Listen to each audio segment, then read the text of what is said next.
In entering 3DExperience platform, user enters their credentials. This determines where in the platform the user has access, what they can do, where they can go, what changes they can make. Here we're entering into the platform via a standard web browser, so there's no additional application required to do this. And one of the applications that's available through this web browser is the launcher for Solidworks Connector. Now, in accessing this, it launches a session of SolidWorks, just like all SolidWorks users are currently familiar with. Here we see the side panel open to navigate through the file folders and decals and so forth, but a special panel is provided, which is the access to 3DExperience. And in this case, since we have no files open in session, there was no content in that panel. Before we jump into accessing it through that panel, let's take a quick look at Windows File Explorer, where we can see that in a special folder on the system, we already have some data existing. These are a combination of local files and then some standard hardware, the screws and the stator flange front that you see, which have previously been uploaded to or saved to the 3DExperience platform. And the standard screws have been released. The stator flange is currently in a status of in work. All other data is existing on the local file system, as SolidWorks users are commonly used to.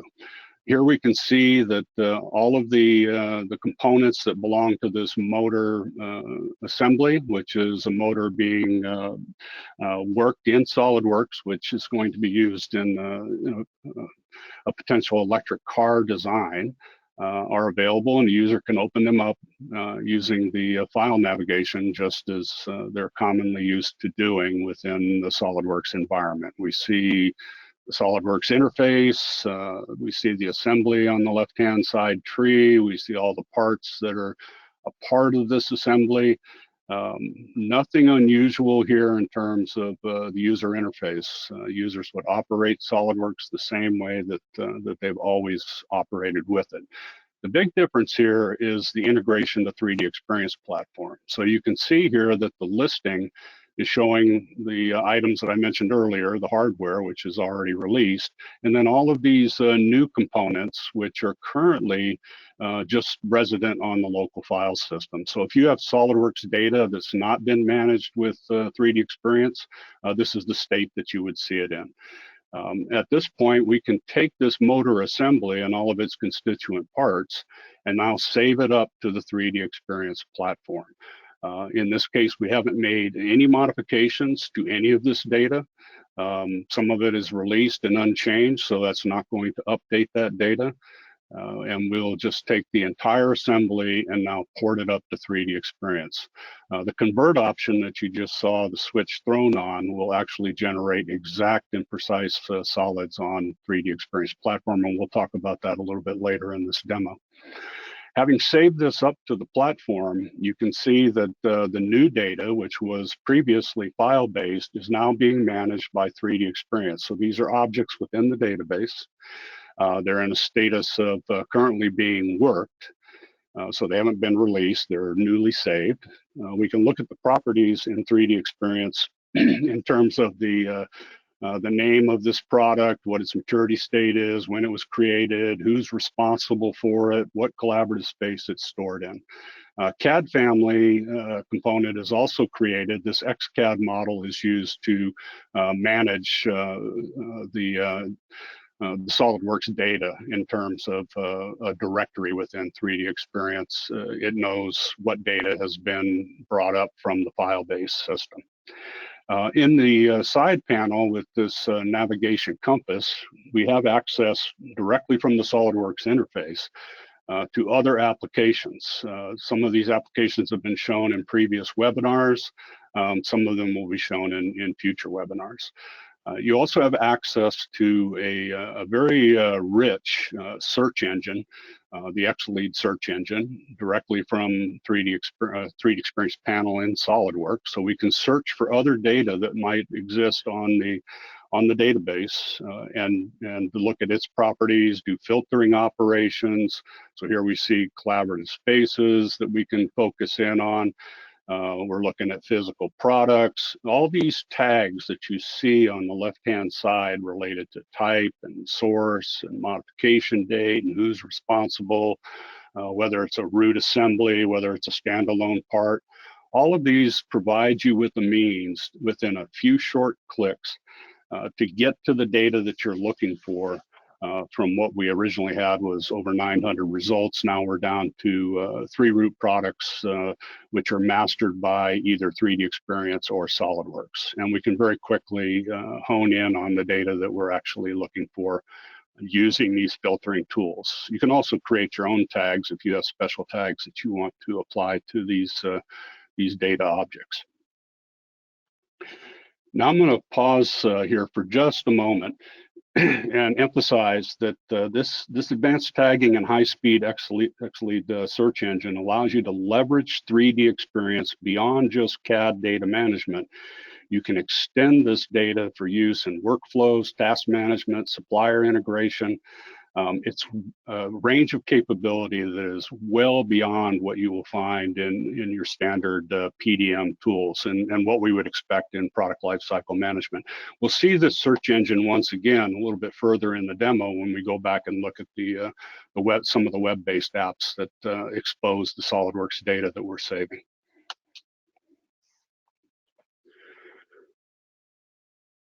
So here we'll hone in on the motor that we're specifically interested in, this physical product which we have just saved up into the database, and look at some of the constituent parts. Going back into a less filtered view so that we can see more data, we can see that the amount of SolidWorks data in comparison to 3DExperience data is smaller. So this might be what would be typical if we were looking at a supplier integration where the supplier is using SolidWorks and maybe the OEM is using 3DExperience CATIA. So here we've looked for a stator flange, which we need to complete our assembly by adding it to that assembly. And this stator flange was previously saved to 3DExperience. So we've done the search, we've retrieved it, we've brought it down into our SolidWorks session, and now we can see it side by tiling our windows, and using standard SolidWorks functionality, we can either drag or drop or insert this part directly into our motor assembly. So up until this point, even despite our logging in and launching the SolidWorks Connector from a web browser, everything that we've done up to this point has been in the SolidWorks environment. We've never left the environment. We use the side panel to make a connection to the environment. And that extends beyond just saving data. So you can see here by adding this stator flange, we've modified our assembly. Product structure is now changed. Stator flange is in work, and I've got a reservation on this stator flange, which means nobody else can modify this while I have it in that reserved state. So I'm notifying other SolidWorks users who might be connected to the environment that this is currently being worked by me, and they won't be able to make any modifications and save those modifications back to 3DExperience until I unreserve it. Now, having modified the product structure and brought this stator flange in, I'm done with my design work at the part level. So I'll unreserve this and notify the other users of that situation.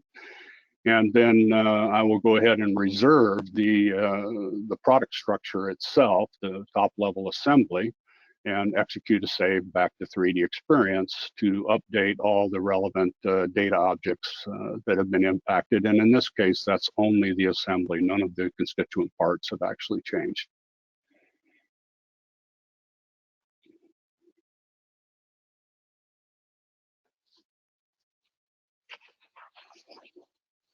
And now, having executed that save to the database, I can go in and do some other lifecycle applications on this.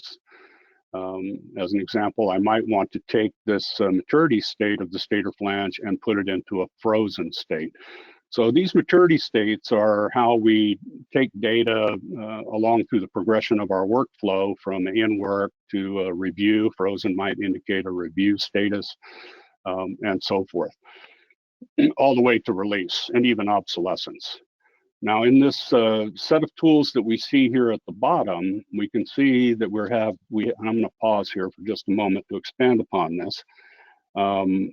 We've seen that we can save, we can search, we can modify, we can reserve and unreserved data, and we can life cycle this SolidWorks data with 3DExperience. We've done this all without leaving the comfort of the SolidWorks interface itself. This makes the PLM aspect of 3DExperience much more accessible to the design team. They've never had to leave SolidWorks, and in fact, if 3DExperience and SolidWorks integration were implemented in this fashion, you could do just about everything you want to do in terms of lifecycle management of your SolidWorks data without ever leaving SolidWorks itself. This would be a design team that's controlling all of their design activity and never bothering with any of the other richness of the 3DExperience platform, but simply living in this environment, as you can see here. This includes transferring ownership and a wide variety of life cycle and other operations, all from the 3DExperience SolidWorks environment.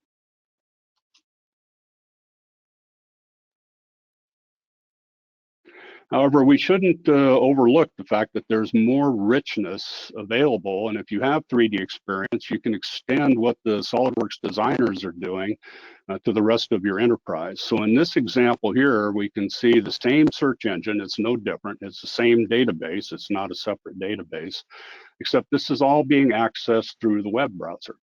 So somebody in your organization who does not have access to SolidWorks can still come in and look at SolidWorks data. Here we see the CAD master for this product that we've selected, the motor assembly, is available. And now we're just looking at the search engine. We're not into any specific app other than searching. But even in searching beyond the properties and the extension of this, we have some sophisticated viewing tools. So when this data was uploaded from SolidWorks, these CGRs, these lightweight representations, are created automatically. We also specify the exact solids to be created, but we're not seeing exact solids in these lightweight viewers on the web apps. We'll come back to that here momentarily. But we can see product structure, we can see relationships. So for this rotor, we can see that where it's been used, what other types of relationships for process plan, engineering bill of material, etc., all available strictly from the search engine itself. This is not a special app. Anybody with minimal credentials on 3DExperience platform can come into the web browser and do these kinds of searches and view this type of information. Now, there are other apps, and there's many apps. There's over 100 apps in the web environment. In this case, we're looking at just one, and this one is the Product Structure Editor app. On the left-hand side, we can see the actual structure of this product, the assembly, displayed for us. We can see what its maturity state is. We can see if it's the latest version. We can see if somebody has it reserved or is it released. And most importantly, we can see the CAD master. So in this example here, we can select on the left-hand side. It will highlight the geometry on the right-hand side in the CGR representation, or we can vice versa go and select geometry in the 3D model. Down below, we can see all of the lifecycle and collaboration tools that are available in Product Structure Editor. And in the visualization side, we can come through and do section cuts and apply annotations, take measurements, a wide variety of tools that are available for the casual user. And to emphasize, this is somebody without a SolidWorks license or indeed any CAD license. They would just need access to this web app, which is a low-end application and provided and accessible through many different roles. Just as a reminder, when we logged in, we had access to different roles based on our context at login time. So here we can see some pretty good navigation tools for planners, buyers, other people in the enterprise, managers who may not have access to 3DExperience. Now let me pause this one more time. What we've seen here is just a very, very small sampling of the many web apps available through the browser connection to 3DExperience. So to recap, we started with SolidWorks. We had the integration panel in SolidWorks. We could live solely in that environment as a designer and never be bothered with coming into the web apps. But we've seen that we can come into the web apps now and extend this model even further through the enterprise by giving access to this data to others who are not CAD designers or may not have a license of SolidWorks. And this provides your business with powerful capability to extend what you do with SolidWorks to others who are in non-design roles. This is not something that's easily or efficiently done with standard standalone CAD using file-based data management. We're going to extend this a little bit further. So we've made a selection of the motor in Product Structure Editor, and now I've launched a CATIA native app. This is the CATIA assembly design app, and we're seeing the SolidWorks motor, excuse me, in this context. And we can see that this is the same data. We're not accessing different versions of data. It's all one single source of the truth. We can see the same properties here that we've seen elsewhere in the web, etc. You can see a no entry symbol here on the bearing. That means we can't modify this data. This data is owned and mastered by SolidWorks, including the product structure itself is owned by SolidWorks. However, this is the exact solid representation. This is not a CGR representation. So any measurements, whether it's inertia, whether it's surface area of a part, whether we're measuring items individually using other tools within the data set, it's all exact and precise. So in this example here, we can see the sectioning that we saw with the CGR, but in this case, it's sectioning that's performed directly against the exact solid geometry. So this is pretty useful. If we want to take it this far, why would we come into this environment of CATIA? There could be a number of drivers. One could be extremely large assembly designs where SolidWorks might break down. Other cases might be in a situation where we're collaborating with some other organization through the 3DExperience portal that's not using SolidWorks. So here we see our electric motor being positioned in the front end of our electric car that we mentioned at the beginning of the demonstration. And then being roughly positioned and then more precisely positioned by using CATIA assembly constraints. In this case, we'll snap it over to its location on the remainder of this chassis, or this front end, I should say. And then we'll go ahead and establish the precise engineering connections to complete the mating within 3DExperience. Now, with BI Essentials tool, we can actually interrogate this assembly. And what we find here is that with the product CAD origin, and there's many others in here like weight, definition, and distribution, et cetera, we can see that the one that's highlighted in red is our SolidWorks data, nestled within native 3DExperience CATIA. And all the properties of that SolidWorks data are accessible to us in a highly visual form through this interface of BI Essentials. So this helps us understand in a mixed environment what CAD system is involved in doing the design.